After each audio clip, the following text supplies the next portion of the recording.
Ons is besig om te praat oor kasterolie hoe om inflammasie en pyn in jou huisgesin te reguleer.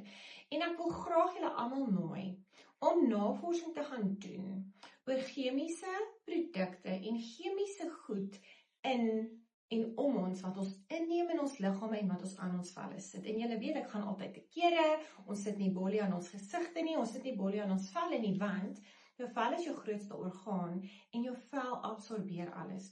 So as jy 'n produk in jou hand hou en jy kan nie daai produk eet nie, sal ek ook nie aanbeveel dat jy daai produk aan jou liggaam of aan jou kindertjies of aan jou ouma en jou oupa en jou ma en jou pa se liggame sit nie. So ek wil graag vir julle in hierdie kort reeksie wat ek gaan praat oor kasterolie, pyn en inflammasie, wil ek julle nooi om julle eie navorsing te gaan doen. En wat ek bedoel met navorsing is, gaan kyk vir my regtig waar. Hoekom gaan al die las so te kere oor 'n glasbottel? Hoekom gaan al die las so te kere oor moenie bolie op my gesig sit nie?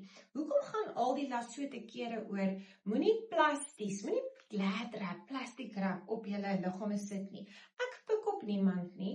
Ek vind nie niemand fout nie. Ek wil net hê dat jy as die moeder van die huis, die Florence Nightingale van die huis, met jou trommeltjie moet 'n bietjie gaan navors. Wat is in 'n blikkie se binnekant geslief? Wat is in 'n plastiese botteltjie se binnekant geslief?